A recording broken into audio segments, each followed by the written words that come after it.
Bem, pessoal, deixa eu fazer uma rápida apresentação. Eu comecei esse canal falando de relacionamento e hoje eu falo de absolutamente tudo. E de agora em diante a gente vai ter uma boa temporada aí falando de transporte.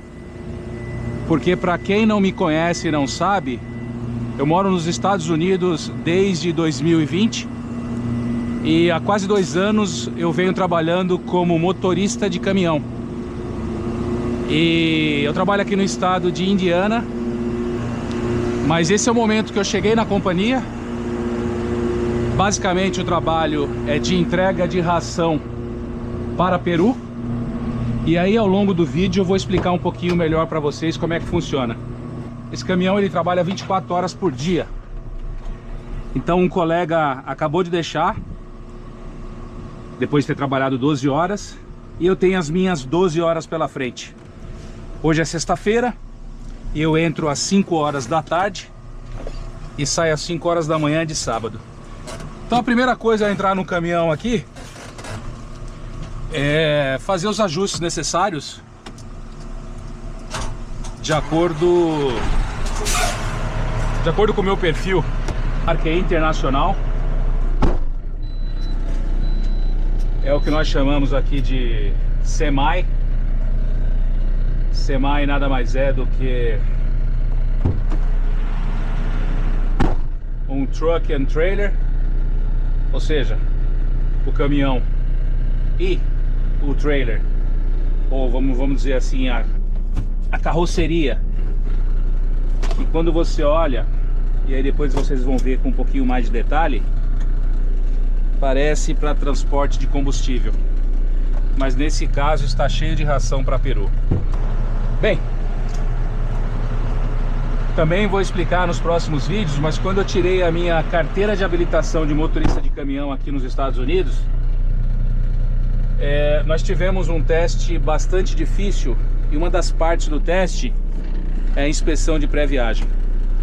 E na inspeção de pré-viagem você precisa falar de cabeça 90 itens em inglês e mostrar cada um deles no caminhão. Bem, então eu vou iniciar essa inspeção. A primeira coisa que a gente faz aqui eu liguei essa tecla aqui no painel, que é uma forma da gente enxergar todas as luzes externas do caminhão em funcionamento. Pego também o meu martelo para poder bater os pneus. Então, basicamente aqui nas mangueiras, nos cabos, bato mais esses pneus aqui e vou observando também o funcionamento das luzes externas do caminhão. Eu vou mostrar mais atrás aqui, vai ficar melhor de se ver. Olha só, por exemplo, as luzes estão funcionando. Então nesse momento eu consigo ver aqui luz de freio, a lanterna ligada, luz de seta para a direita, para a esquerda. Dá para ver aqui a luz da placa.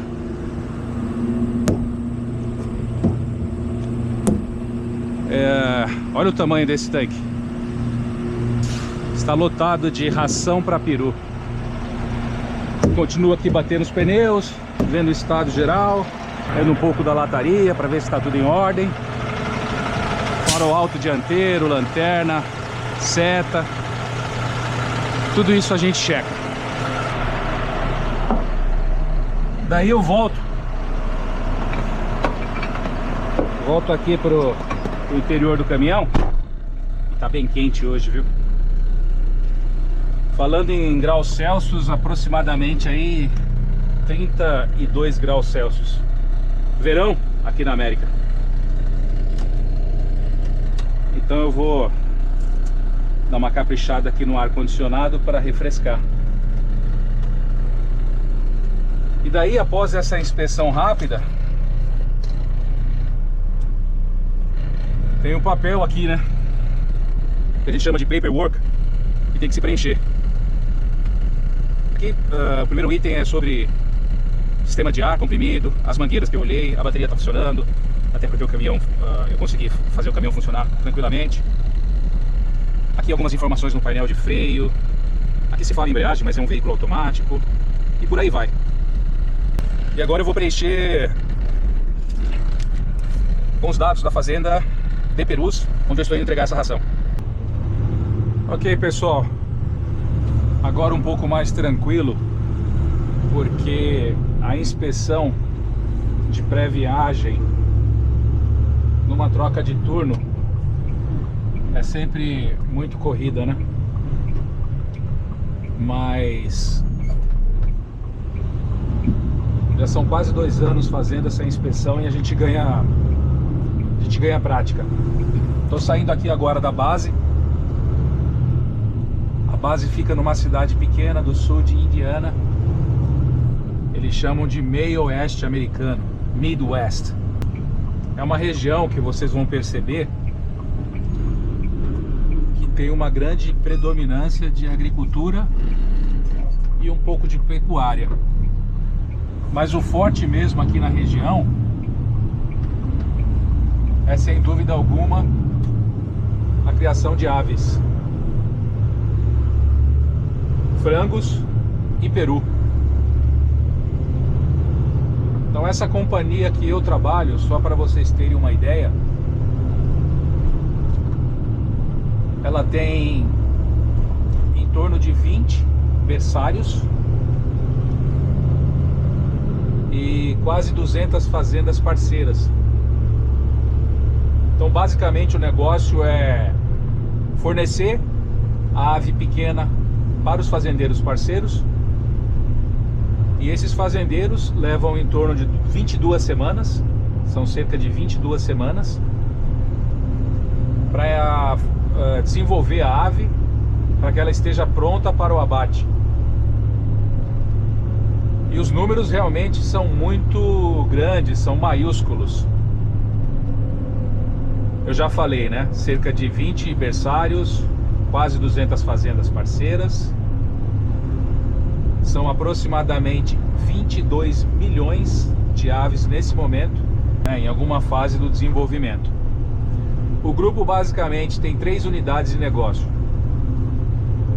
A primeira unidade de negócio é justamente as fazendas, né? Onde tem a concepção e o desenvolvimento das aves. A segunda unidade de negócios, o transporte da ração, daquele moinho que eu considero a base, né? Que é a nossa base,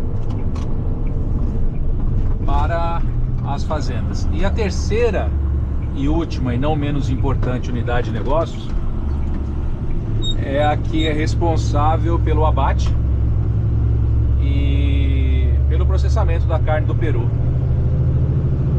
O peru dessa empresa que eu trabalho, ele não é vendido num supermercado, porque, por exemplo, o peru no Brasil, né, pesa em torno de 6 a 10 quilos. Aqui, essa ave, ela pesa aproximadamente 25 quilos. Então nem caberia no forno para poder assar. Então no processamento ela é toda picotada e vendida para as indústrias que processam essas carnes. E vocês vão notar que são estradas bastante... a gente chama no Brasil de estradas vicinais. São estradas estreitas e sinuosas. E felizmente, a primeira entrega que eu peguei, né, então quando o meu colega me passou o caminhão, ele já entrega o caminhão abastecido e carregado. E o fato é que essa primeira entrega que eu peguei é para um outro estado, não é o estado de Indiana, é o estado de Kentucky. E eu gosto porque é uma viagem aí que ida e volta vai dar aproximadamente 4 horas e meia. E isso ajuda a dar um dinamismo e as horas passarem mais rápido. Porque, como eu comentei, são 12 horas de trabalho no meu turno, né? Entrei às 5 da tarde e saí às 5 da manhã. E quando são entregas em fazendas próximas da base, aí você acaba tendo um operacional muito grande. Carrega caminhão, descarrega caminhão, carrega caminhão, descarrega caminhão. E vocês vão ver que o processo para descarregar tem lá alguma complexidade. Olha aí, vocês podem notar que tanto do lado esquerdo como do lado direito tem sempre plantação de milho, soja, fumo e trigo. São as 4 principais culturas dessa região. Uma região muito bonita, muito agradável, muito verde, muito contato com a natureza.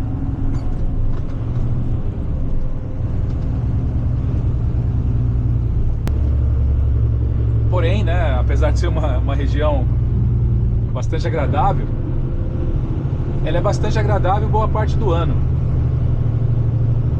Primavera, verão e outono. Lógico, nessas estações do ano também tem muita chuva, tem neblina, granizo. Aqui é uma região considerada região de tornados. Então, às vezes tem alerta de tornado, você não pode sair de casa, você tem que se abrigar no lugar seguro. Mas o pior mesmo, na minha opinião, é o inverno. Porque o inverno aqui é muito rigoroso. Por exemplo, em fevereiro desse ano, eu peguei uma temperatura, né, sensação térmica de menos 19. Se o congelador, se o freezer do seu refrigerador, ele tem em média menos 18, significa dizer que era um pouco mais frio ainda do que o freezer do seu refrigerador. E neve, né? Eu nunca tive, ou pelo menos nunca tinha tido experiência em dirigir na neve. Afinal de contas, no Brasil é a coisa mais rara nevar. Em raríssimas regiões você tem lá um pouco de neve. Mas aqui esse ano a gente teve uma grande quantidade.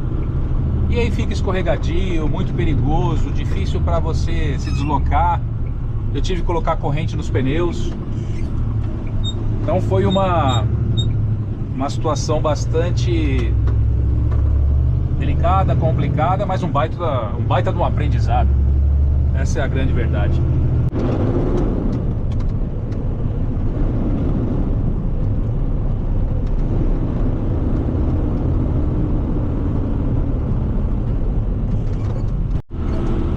Bem, turma do volante, agora eu estou passando pela cidade em que eu moro, porque a base de onde eu saí é uma cidade vizinha à minha. Eu tenho que me deslocar diariamente em torno de 20 minutos apenas para chegar lá. E agora, a caminho desse outro estado chamado Kentucky, eu tenho que passar pela minha cidade. Lógico que essa região aqui, bom, é uma cidade muito pequena, em 18 mil habitantes. Mas eu tô passando assim um pouco na lateral da cidade. Porque o centro tá mais à direita ali, acho que a gente não vai conseguir ver. É uma região com grande predominância de colonização de alemães. Então, historicamente, e aí estamos falando de em torno de 150 a 200 anos, é mais ou menos a idade de fundação de cada uma dessas pequenas cidades aqui da região. Esse é o rádio do caminhão, ok? Tem alguém se comunicando aqui pelo rádio. Então, de 150 a 200 anos nessas pequenas cidades, grande colonização de alemães. Foi muito forte aqui a indústria da madeira. Até hoje ainda tem um pouco de... Você percebe um pouco dessa indústria ainda de madeira. Mas, como eu disse, deu lugar à agricultura, à criação de aves, que hoje é muito mais forte. E o turismo também. Pode não parecer, mas essa região aqui tem muitas opções de lazer, né? As pessoas vêm pra cá para acampar. Tem um parque aquático, tem um parque de diversões. Esse parque aquático de diversões é bem grande, viu? Para os padrões aqui da região, bem grande. Então, tem uma indústria de turismo aqui bem interessante. Olha, olhando ali para a direita, de onde está vindo aquele carro branco lá, naquela direção é que fica o centro da cidade. Então, a gente está passando as margens, né? Vamos dizer assim. Agora, por exemplo, eu moro bem pertinho daqui, num apartamento bem próximo daqui. Aqui é uma região que eu digo que tem muita informação, porque do lado esquerdo, vocês vão ver ali, Du Bois County Security Center. Nada mais é do que um presídio. Aqui do lado direito você tem um hotel. Ali atrás do hotel tem um cinema. Do lado do cinema tem um cemitério. Essa é uma outra pequena cidade aqui, vizinha minha. E aqui estamos passando bem no centro da cidade. Cidade típica americana, onde você tem muitos carros circulando, mas praticamente ninguém nas ruas.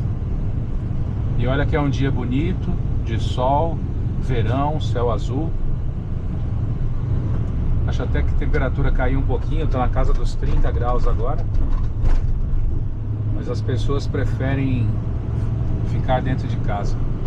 E olha que é uma sexta-feira, hein? Sexta-feira, 6 horas da tarde. No Brasil, nesse momento, em toda e qualquer cidade, você tem os bares lotados, happy hour, e as pessoas se divertindo. Mas aqui é essa tranquilidade. Estou dirigindo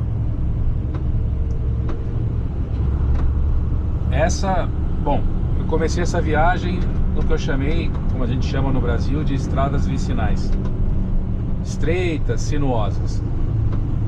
Essa também é estreita, também é sinuosa, principalmente porque está passando dentro da cidade, mas já é uma rodovia. E essa rodovia, um pouco mais lá na frente, ela vai ficar com pista dupla.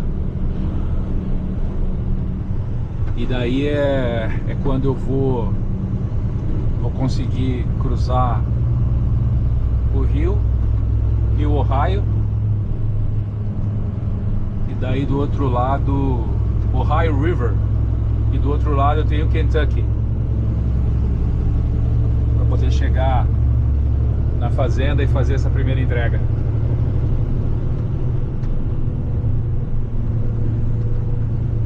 Esse caminhão, ele transporta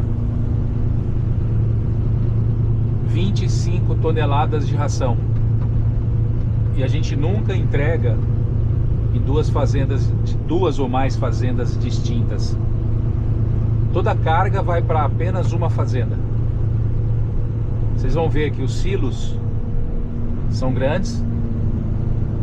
E 25 toneladas, normalmente, você coloca quase tudo em apenas um silo. E esses perus, eles comem bastante, viu? Eu diria que agora no verão come menos, né?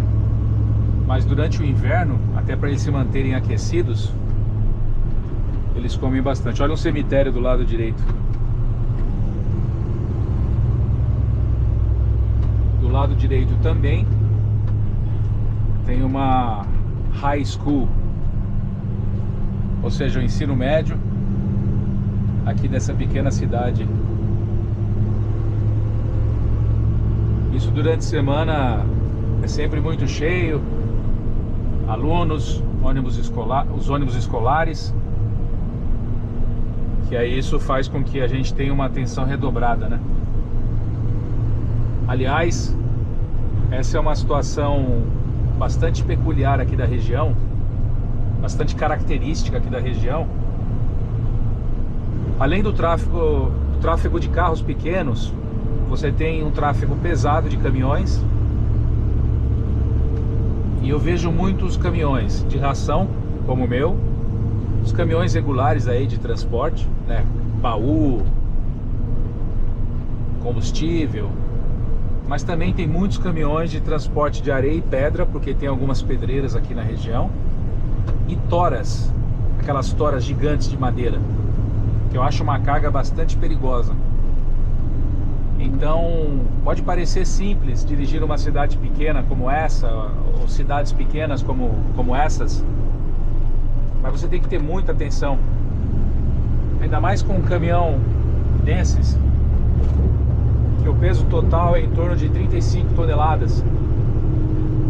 Então não é muito simples você parar esse caminhão, você fazer uma curva, manobrar. E eu percebo que as pessoas aqui, apesar de carros bons, carros novos, as estradas eu considero muito boas, as pessoas dirigem muito mal. O que eu vou falar agora não tem... Por favor, não me leve a mal. Provavelmente tem pessoas idosas me assistindo. Não é preconceito. E não dá para generalizar, mas eu vejo alguns idosos aqui que parece que pararam no tempo, sabe? Eles acham que estão dirigindo na década de 60, de 50, ou mesmo de 70. E eles cometem algumas infrações, direção perigosa e, como eu disse, todo cuidado é pouco. Do lado esquerdo ali tem um aeroporto, um pequeno aeroporto para voos aqui, basicamente de fazendeiros. Porque para ir para o Brasil dessa região aqui, você tem que dirigir pelo menos 1h30 de carro. Aí você pega um voo para uma cidade maior como Miami, Fort Lauderdale, Houston, Los Angeles, Chicago, Washington, e daí você vai para o Brasil num voo direto para São Paulo. Digo São Paulo porque é a minha cidade natal.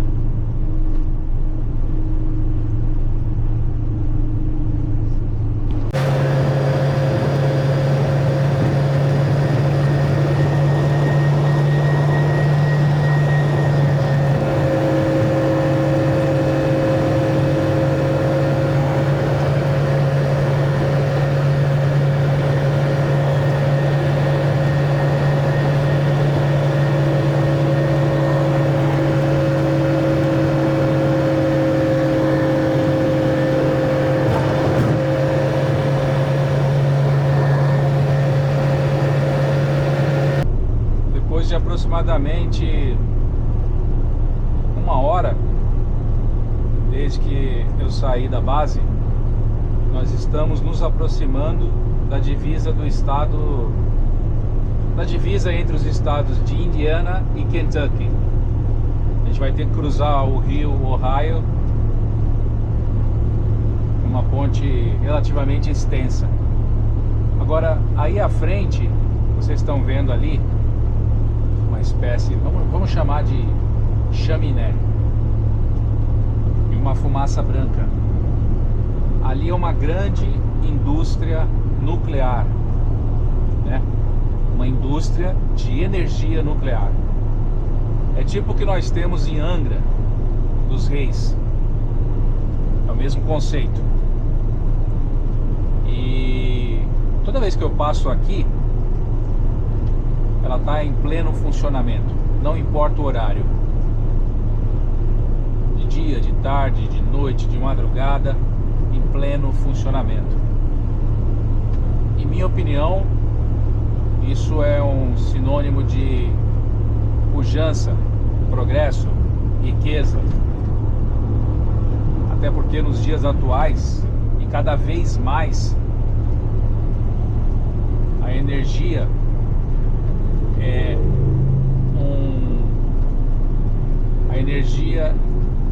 é um produto, é um insumo de grande importância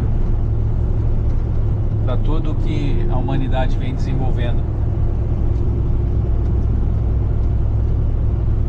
Então tá ali, ó, do lado esquerdo, uma grande indústria de energia nuclear.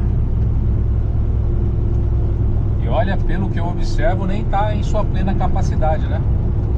Porque teria ali 2 espécies de chaminés e apenas uma em atividade. Esse desvio aqui na pista já faz um tempão que eles estão com uma reforma. Então eles interditaram uma pista.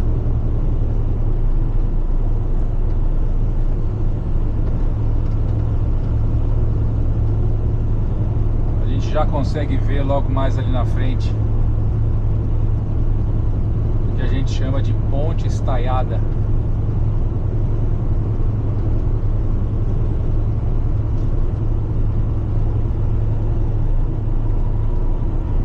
Vou confessar um negócio pra vocês.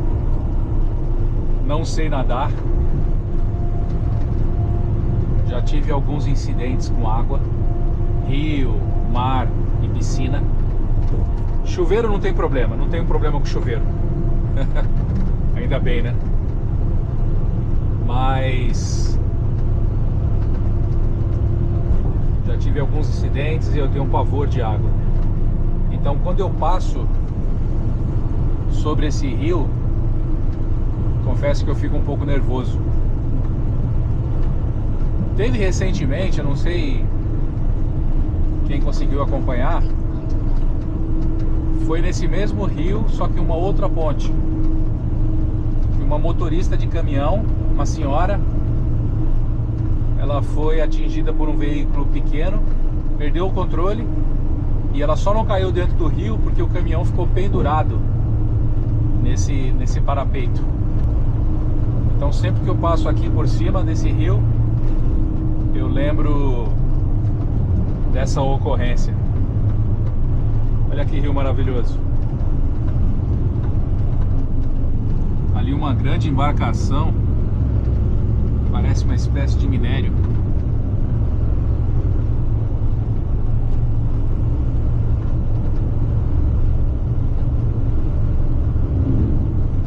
Então é isso. Vamos cruzando o rio aqui. E aqui, depois da metade do rio, já é considerado o estado de Kentucky.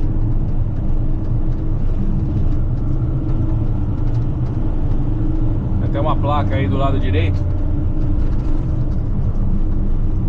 Welcome to Kentucky. Bem, depois de quase 2 horas de viagem, já estou bem próximo da fazenda.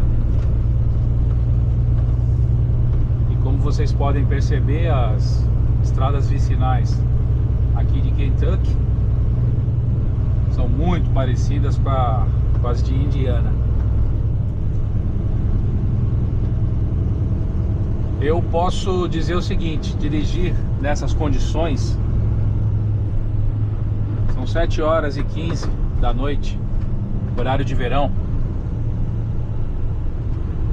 dia claro, de boa visibilidade, é bastante tranquilo. Mas lembrando que o meu turno termina às 5 horas da manhã, então eu tenho uma noite inteira pela frente. E aí quando escurece, realmente é muito mais complicado. É tudo muito escuro, muitos animais na pista, e isso atrapalha bastante. Tem um comentário importante. Eu sou um motorista folguista. Eles chamam aqui de swing shift. Então tem o turno da manhã e o turno da noite. E eu cubro segundas e terças o turno da manhã, das 5 da manhã às 5 da tarde. Folgo quarta-feira. Quinta e sexta eu cubro o turno da noite. Entro às 5 da tarde e saio às 5 da manhã. E aí eu folgo sábado e domingo. Eu acho uma escala muito boa. Essa folga no meio da semana dá para resolver um monte de coisa burocrática. Que aliás eu saio na terça-feira, né? 5 horas da tarde. E só volto na quinta às 5 da tarde. Então são 48 horas no meio de semana, que ajuda bastante.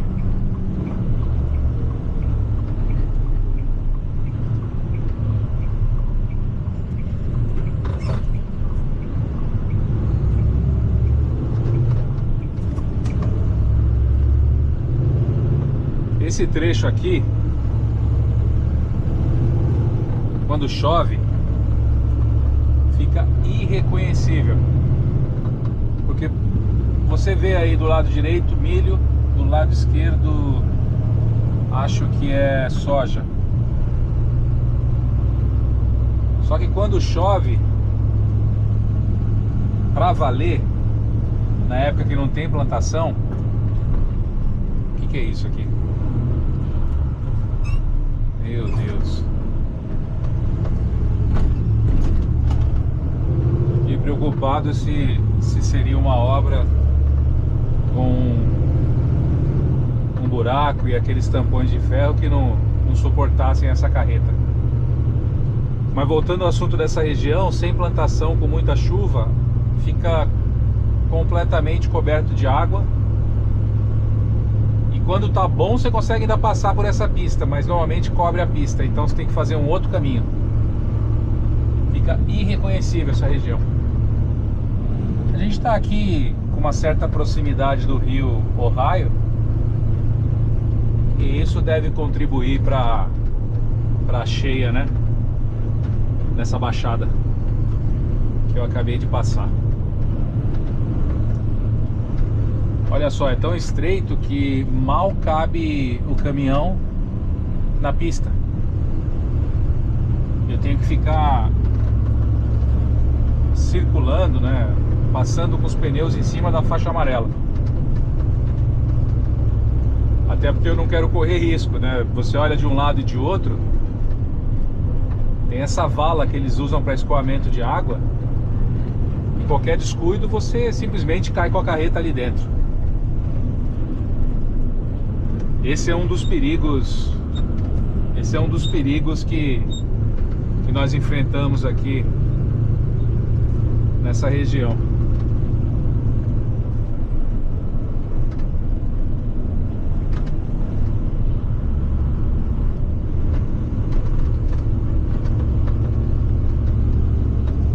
Mas é incrível, o tempo passa, você se adapta perfeitamente bem.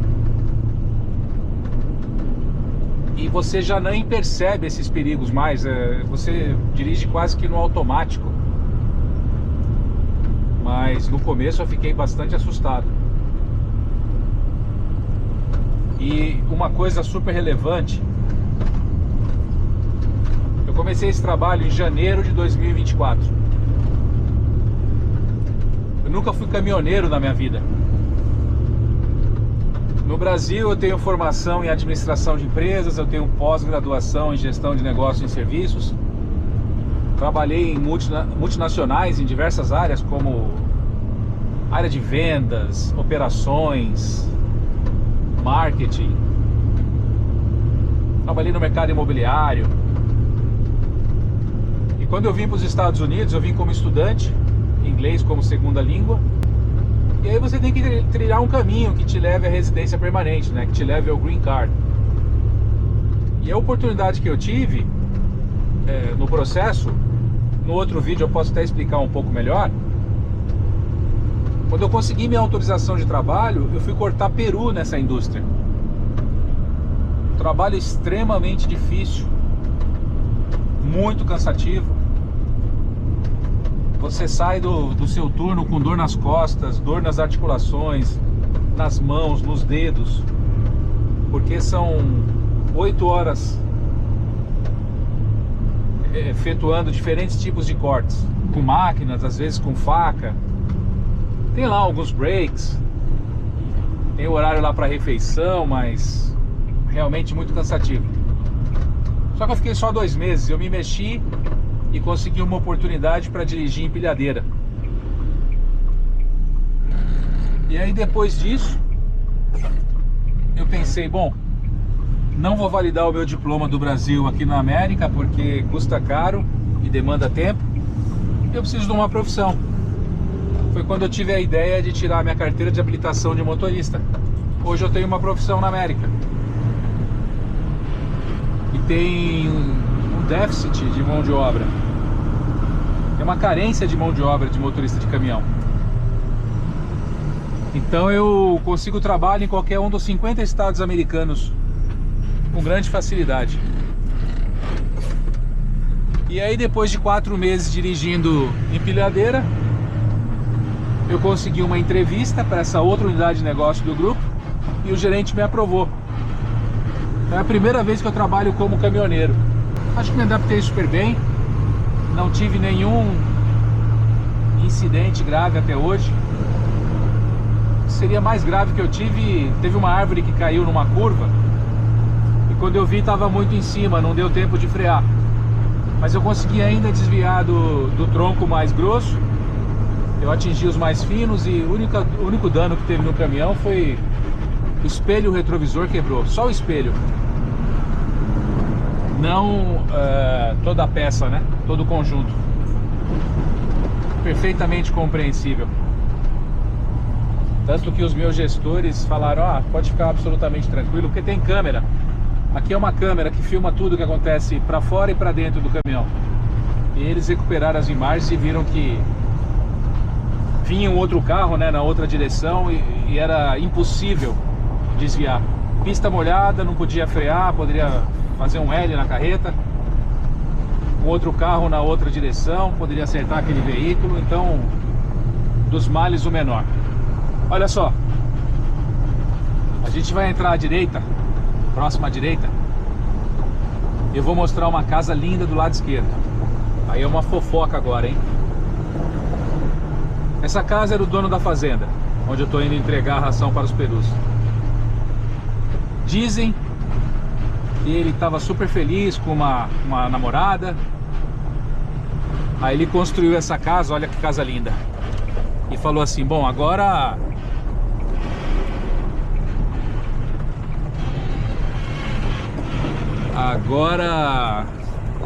eu vou ter uma vida perfeita. Mulher que eu amo, a fazenda, meus perus, minhas plantações e essa casa maravilhosa. O que dizem é que simplesmente a mulher o abandonou. Então essa é a história que contam, né? A mulher abandonou o cara. Olha, nem sabia, tem um outro caminhão da companhia fazendo entrega na mesma fazenda. Coincidência.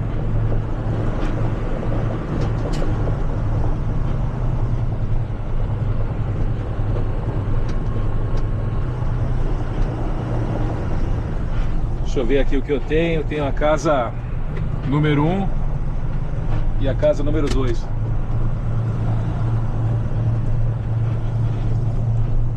Estou aqui descarregando o caminhão. Eu prometo que eu vou fazer um vídeo especificamente para mostrar o passo a passo de como descarregar. Mas dessa vez é só para dar uma ideia. Cheguei na fazenda, parei o caminhão próximo ao silo. E aí tem que colocar o duto, a boca do duto dentro do silo. Tá vendo lá? E aí descarrega toda a ração. Esses silos são cheios de ração.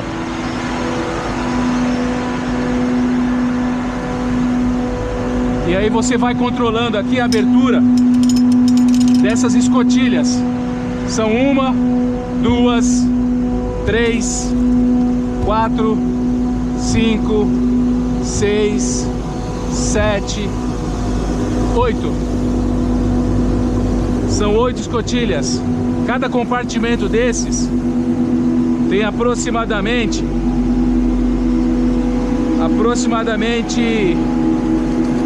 3 toneladas. De 3 a 4 toneladas. E cada silo desse comporta pelo menos 6 compartimentos desses. Então a gente está falando de pelo menos 18 toneladas por silo. E normalmente tem que abastecer 2 vezes por semana, ou seja, eu vou mostrar a lateral dessa casa de peru, mas cada casa de peru consome aproximadamente 36 mil quilos de ração por semana. 36 mil quilos de ração por semana. Dá uma olhada. Olha o tamanho da casa, vai até o final lá. Eles falam em 8 a 10 mil aves dentro dessa casa. No outro vídeo também eu vou mostrar por dentro como é que é. Não que eu possa entrar, né, porque eu não posso. Mas às vezes tem umas frestas que dá pra mostrar. E um dado importante, super interessante: para produzir 1 kg de carne de peru se gasta em média 2 kg de ração. Numa outra oportunidade também vou mostrar dentro do tanque como é, que é bem legal. Aqui, por exemplo, acabou. Já descarreguei os 8 pacotes. Foram 3 nesse aqui, número 11, e eu coloquei outros 5 naquele outro. Bem, por hoje é só. Espero que vocês tenham gostado. Peço que você curta, comente, compartilhe. E caso ainda não seja inscrito no canal, que se inscreva para dar uma força.